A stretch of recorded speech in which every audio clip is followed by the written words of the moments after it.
It is time to get your pet questions answered. UW veterinarian Sandi Sawchuck is here to take your calls. We're taking your calls at 270-9933. Hi, Sandy. Nice to be here. Good to see you. And a milestone in the pet chipping industry. The Home Again Microchip Company has reunited their millionth pet. Wow. Yeah.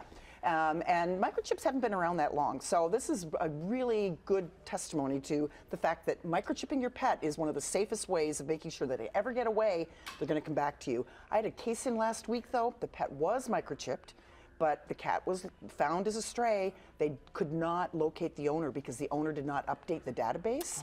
And so they had no way of finding out where the owner was. The cat has a good home now, thank goodness, but that's a good thing to think about. Yeah, if make you sure move, update it. Update it. All right, lots of calls as usual. Let's get to the phones. We'll start with Kim in Windsor. Hi, Kim. Hello. Hi, what's your question? Yeah, my cat has been really super loud, usually during the evening hours while we're sleeping. Okay. She'll come into the room and just let it out. Yeah. A couple of things come to mind. It may be possible. You said she. If she's in heat, if she isn't spayed, then that may be one of the things because they tend to be a little more vocal. The other thing is that just cat, you've brought a nocturnal predator into your house, and so she's up and doing her thing in the middle of the night. You may want to look at getting an automatic feeder or something that's going to distract her so that she can go into the kitchen and eat rather than coming and bugging you. Because I assume that when she yells like that, you get up and pay attention to her. Even if it's just to yell at her, she's still getting what she wants, attention. And lastly, if it's an older cat, we also know that cats can develop some cognitive decline, which is a nice way of saying like kitty Alzheimer's. And that's one of the things we'll see is nocturnal wandering. And there are some medications and things like that that we can use to help those cats out. Okay, we have another kitty question on line, on line 4. Okay, sorry about that. Melva from Portage. Hi there, what's your question? I'm on number 4. Melva, are you there? Melva, turn down your TV and talk on the phone. Well? That's not going to work. No. Can we go back to line 3? That's gone. Okay. Who's on line 1? Let's. Okay. Sorry about this, everybody. You're on line 1. Go ahead with your call. You have a. Okay. I have, my dog loves it when I eat yogurt and he licks the cup out. Okay. And then he now has become where he doesn't want to eat his own food.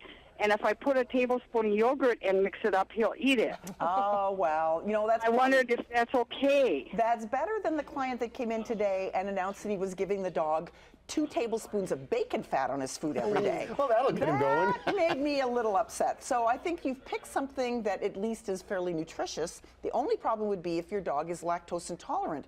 And you'd know that by now because they have the same symptoms that people have. So perfectly safe to do as long as the dog isn't overweight and, it's eating more food because it's got this extra stuff on it. Yeah, there's sugar in there. A little bit of sugar. You can get sugar-free yogurts and so on. And I would think it'd be good for them if they can tolerate it. A little bit. All right, we have another doggy eating question on line 2. Hi there. What's your question?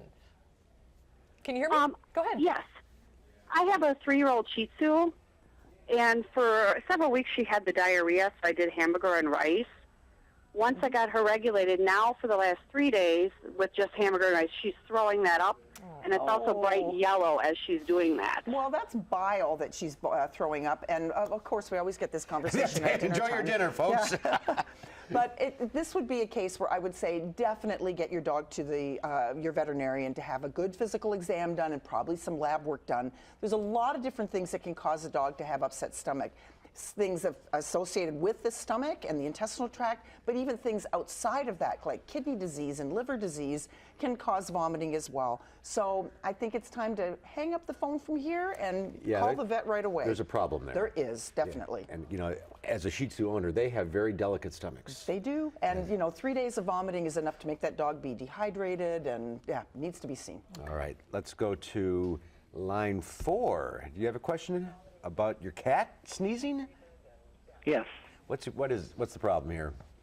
Well, it sneezes all the time, and it'll sneeze for like 5-10 seconds at a time. I took it to the vet, and they didn't check it or anything, so we have no clue what's going on. Yeah, it's a little hard to look up a cat's nose because they are so tiny. But the most common reason why cats do a lot of sneezing like this would be that they have an upper respiratory infection, or they've had one and had some damage done to their nasal passages. Very common for cats to get herpes, and there's a couple of other viruses that they can get as well. Things that you may want to try if she is congested at all, meaning that you can hear like she's kind of her nose is stuffed. Taking her into the shower with you sometimes helps loosen up that congestion. But if the sneezing is associated with anything like there's blood, there's green or yellow discharge, time to go to the vet, and you may have an infection or something up the nose like a foreign body.